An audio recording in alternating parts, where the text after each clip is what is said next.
Hi, I'm Anne. Welcome to or welcome back to my channel. Today is going to be a sit-down relaxing video as I talk about my plans for next year. So first and foremost, the only thing that is going to be moving over from this year to next year is my resolution on reading 2 books that I own every single month. I have been pulling 2 books out of this for the last few months, and I've been really enjoying that, and I want to keep doing that. When I was younger, it used to be where I would buy very few books. My mother loved taking my sister and I to bookstores, but usually we would only go maybe once a month, once every other month, and my mother would buy us 1 to 2 books a month. That's probably about 24 books a year.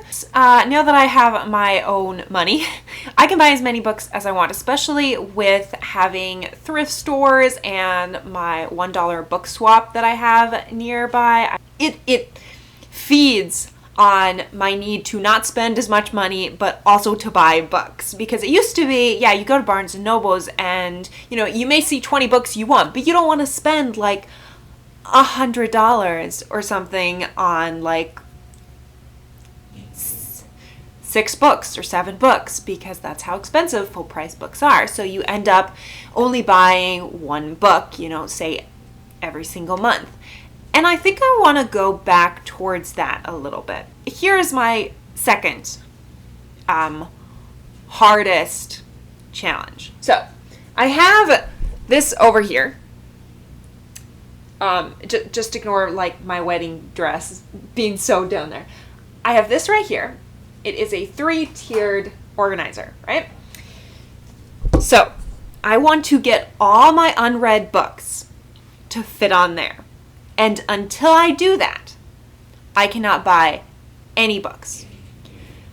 So this year, one of my resolutions was for every book I buy, I have to get rid of a book, which keeps the amount of books that I own down. It definitely helped me a lot to be more conscious of the books I was buying.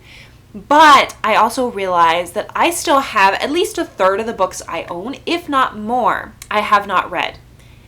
And that's not a good thing. This entire shelf here, as well as the top shelf of this one, you can't see. These are read. The top shelf above that is not read.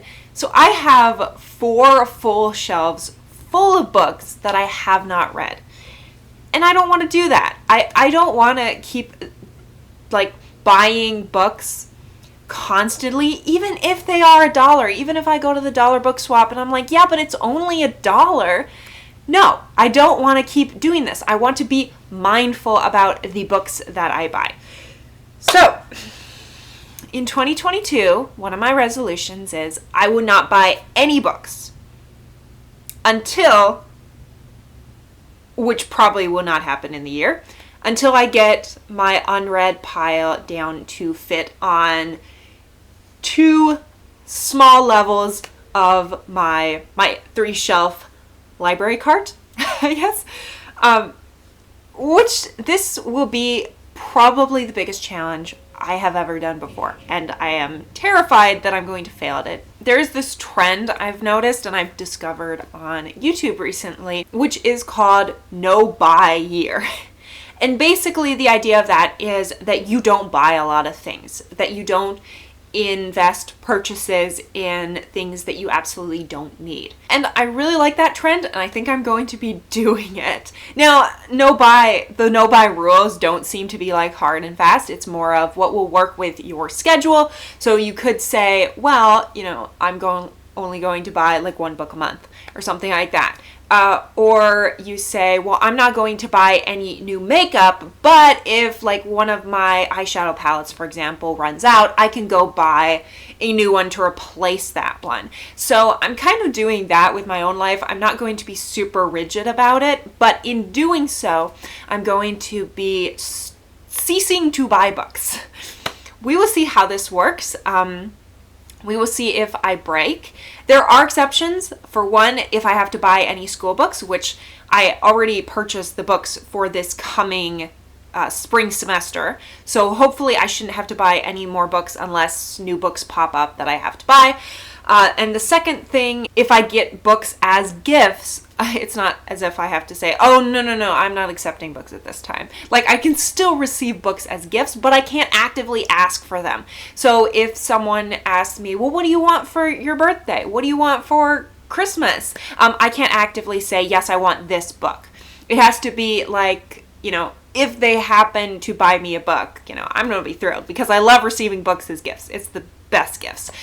And after the end of 2022, I'm going to probably allow myself to go back to buying a little bit, but I might limit it to 1 to 2 books a month, and only the books that I can then read within that month. I don't like this idea of having so many unread books on my shelves that I want to read, but then I'm like, yeah, but I have like all these new books from the library. As a child, most of the books I used to read, I got from the library.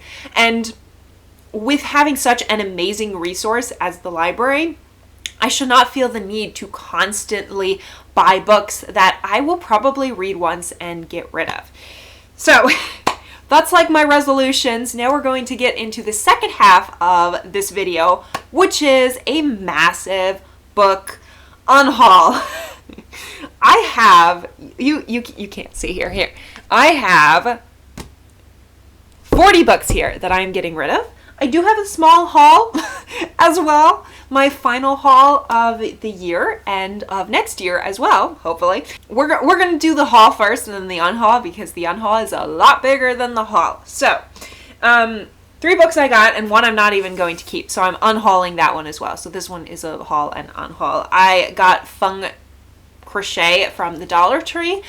It looked really interesting, but when I actually tried to follow patterns, I realized that when it comes to crocheting and knitting, I like to just design my own patterns instead of actually following a pattern because it's so detailed. You have to get the gauge right, you have to get the yarn right, you have to get the needle right. It's just too much work, and I like kind of just winging it with whatever I have at the time.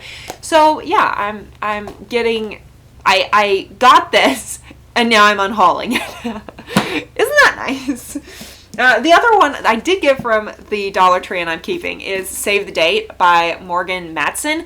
This is just a fun like wedding comedy romance with trouble. It looked really cute. I remember when this was released maybe 2 or 3 years ago. I really wanted to read it, but I never took the time. So I bought this. It was $1. The next one my fiance actually bought me.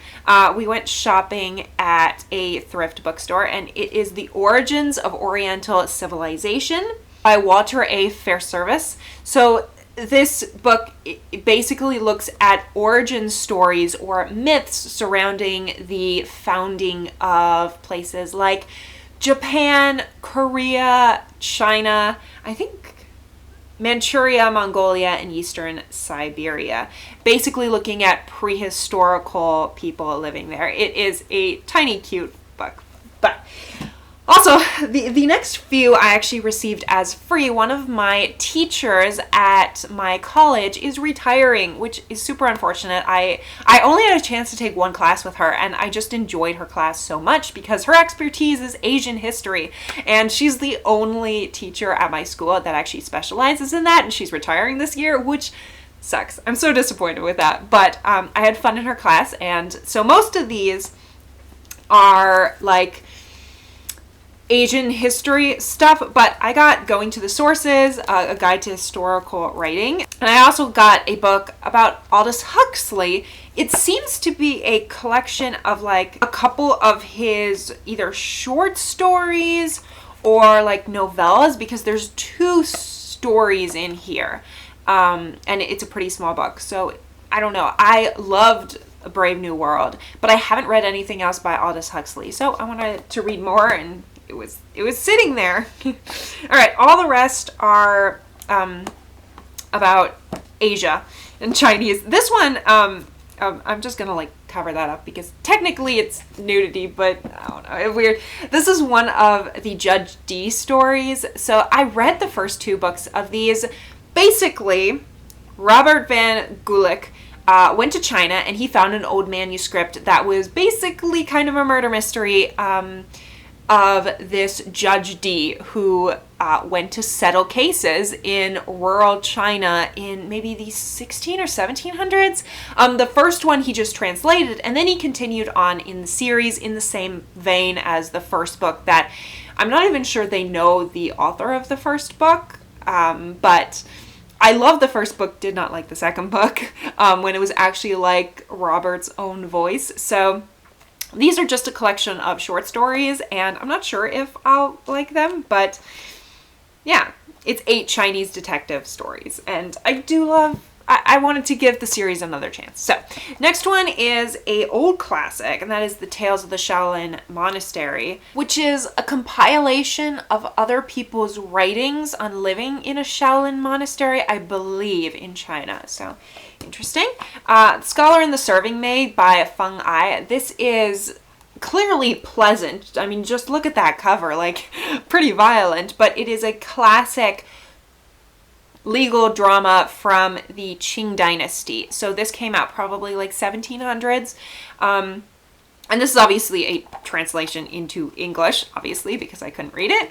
Next one is just Tang Dynasty stories. Really enjoy the Tang Dynasty. It was probably the height of Chinese civilization. It's when a lot of the greatest poets in Chinese literature lived.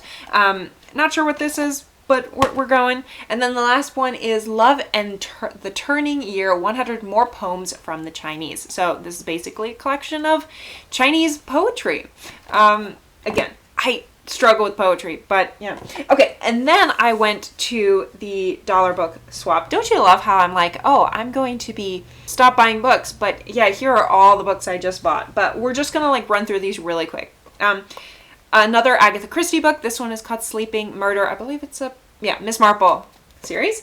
Then you have The Red Scarf Girl, a memoir during the Cultural Revolution in China by Ji Li Jiang. Again, I like learning about Mao's Cultural Revolution. The next book I got is The Lost City of Z by David Grann. I read this a few years ago when it first came out, and I absolutely loved it. It tells the real story of this man who is obsessed with finding this lost city of Z. It's a nonfiction. I really loved this book, and I saw it for $1, so I was like, yeah. I got another Charles Dickens, David Copperfield. Have not read David Copperfield. I actually just recently started Bleak House. I don't know why I'm like, oh yeah, I'm in the middle of like 5 books that I want to finish before the end of the year, but I feel like reading Bleak House right now, because that seems normal. But yeah, David Copperfield, don't know anything about it, but excited to get it, and also it's Penguin Classic. So the next one is The Paris Seamstress by Natasha Lester. Again, this was a book that came out a few years ago, and I remember it looked really good. Next one, I got a Margaret Atwood book. This is The Blind Assassin. I have tried to read A Handmaid's Tale, and like I've DNF'd it twice at this point. Like I have not gotten more than like 25 pages in, but I thought like maybe if I tried another one of her works, I might enjoy it better. I've heard great things about this, especially this is a historical drama, I believe. Yes, it's set during the 1940s. So I'm hoping I would enjoy this better than The Handmaid's Tale. I do want to read The Handmaid's Tale someday, but I don't know. The next one, I've heard so many good things about it, and this is The Clan of the Cave Bear by Jean M. All. So this is a book about prehistoric family surviving. I'm not sure if this is the first book or collection of the first couple books, but I've heard so many good things about this book, so I'm excited to read it. And the last one is Baldonio. Don't you love how I do not know Italian at all? By Umberto Eco. So he wrote The Name of the Rose, which is his most famous book, and I have loved that movie. I'm currently, I don't know, I keep trying to read the book and I haven't been able to get into it, but I saw this book of his and I was like, well, I like his writing style. He's very interesting. So yeah. All right. Now we're getting in the books I'm getting rid of. And first of all, of course, Funk Crochet. I talked about that, getting rid of that. I have 41 books here, actually. I'm just going to like run through it. 42 books. Yeah, I have 42 books. So Vogue Sewing book. I just read it this month. I didn't actually enjoy this. It's very like 70s style. I do not like 70s style. I have another sewing book that is more like 40s and 50s style, and I enjoy it much better. So why would I keep this when another book does about the same thing and I enjoy that more?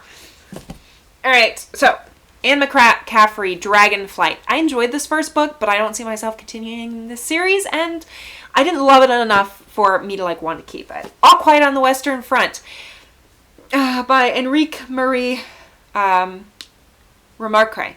So I read this for one of my history classes. It's a fiction about a German soldier in World War I. Fascinating book. I liked it. Like, it's really unpleasant to read. It has a lot of literature merit, but I just don't see myself wanting to read it again. Red Badge of Courage by Stephen Crane. Again, about a boy's experiences in in the Civil War. Liked it, but didn't love it enough to read it again. Angels and Demons, if you know, I gave this a horrible review. I will be reading the Da Vinci Code soon because I own it anyway, but I did not like this book, so I'm getting rid of it. Joy Luck Club by Amy Tan. Again, I didn't love this book. It was okay, but there were just so many perspectives about like the experiences, and all those perspectives felt about the same. So Stories of the North by Jack London. I enjoyed this book. But again, Jack London is a great author to read his stories, like White Fang, Call of the Wild. Great books, but I just don't see myself rereading this ever. And I'm getting rid of books that I don't think I'll reread. Anguished English and More Anguished English. This comes from an English teacher that writes all the ridiculous mistakes he both found as well as has in his class. I got both of these years ago. I read them. I enjoyed them. But I don't see myself reading them again. It's like a theme of all the books I'm getting rid of. Untimely Demise by William Dillon Powell. This book documents like horrible ways people have died in the past. I read it. I wanted to use this as reference for murder mysteries because that's usually what I write, are murder mysteries. But I also feel like I can just Google. None of these were like unique and interesting and in depth enough that I would actually get a lot of good ideas from here. So I'm getting rid of it.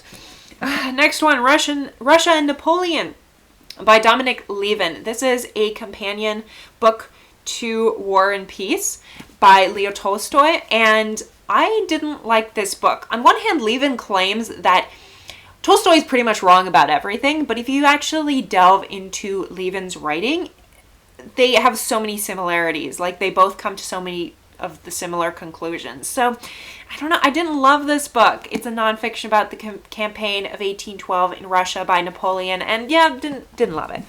All right. Next book is King Leopold's Ghost by Adam Hawkschild. I adored this book, but it's also incredibly unpleasant to read, and I really don't think I'm going to read it again. I'm not super interested in African history, and if I do get into African history, it's probably going to be very ancient African history. The rise of all the very cool empires in Africa. I don't see myself getting into like the 1800s in Africa that much. So, Facing East from Indian Country by Daniel K. Richter. This is a book that kind of tries to look at Native American perspectives as Englishmen and Europeans came into the New World, what would become America. Interesting book, but he has a lot of like, because there's no actual written documentation of what the Indians thought, he kind of pulls at strings a little bit, and I don't see myself actively wanting to read this again. So, Voices of Freedom, documentary history. This is basically primary sources, but it starts in the late 1800s, and it's not an era I'm super interested when it comes to the US. Okay, this is War and Peace by Leo Tolstoy, but I do have my other copy. This is a second copy I own, and I prefer that copy better. I tried to like look at this and see if I would enjoy reading from this one as much, but no, I don't think so. So I'm going to get rid of this one, but I am keeping a copy of War and Peace. Unbroken by Laura Hildebrand. Love this book. It's amazing, but again, I don't think I'm going to read it or reread it. American Scripture by Pauline Maier. This is a nonfiction about her looking at like how the Declaration of Independence was written, and again, interesting. I'm not gonna reread it.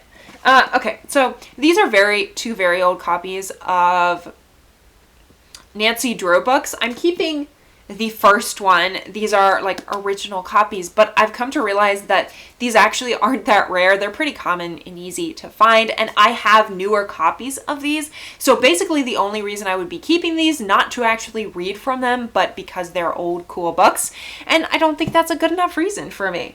All right, Blood Letters by Lian Xi. This is a nonfiction which tells the story of a woman who was imprisoned. She was a writer, a poet, and she spoke out against Mao's government, and she was imprisoned. A fascinating, fascinating woman, but I don't see myself reading it again. Okay, I have this tiny, like, Chinese Mandarin phrase book. I have so many better, like, Chinese language stuff besides that, so we're getting rid of that.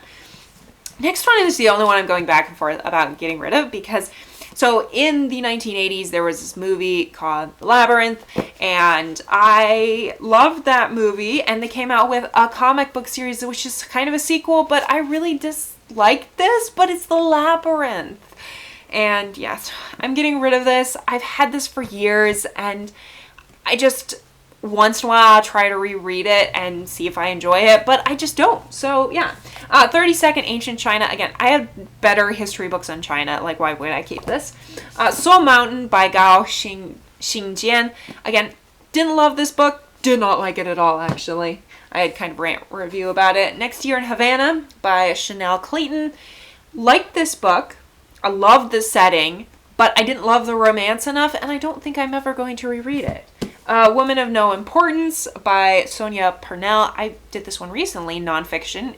It was interesting, but I didn't love it. And there's so many nonfiction books about World War II. I can't justify keeping that one. A Nation Forged in War by Thomas Buscino. I talked about this in my wrap-up for last month. I guess I talked about A Woman of No Importance too. I like this. This was for my U.S. military class. I had to read this, but I don't see myself rereading it again. All right, China Guide. This is so out of date at this point. I think this came out in the early 2000s. China has changed since then. I just don't see, besides, I'm not that interested in modern China. I'm more interested in ancient China or like historical China. I have The West, A Narrative History. This is another book that I had to get for school probably like 3 years ago. I bought this for college, and it tells history from like 1400 to the modern day. I didn't love it. Like, it's not a great history book. It's just okay. Russian War Films by Denise J. Youngblood. This was a great book. I love this book, but I don't see myself getting into it again. Besides, I have a lot of the Russian films that I watched for the class that this was part of. I already have those written down, so I don't care to keep this.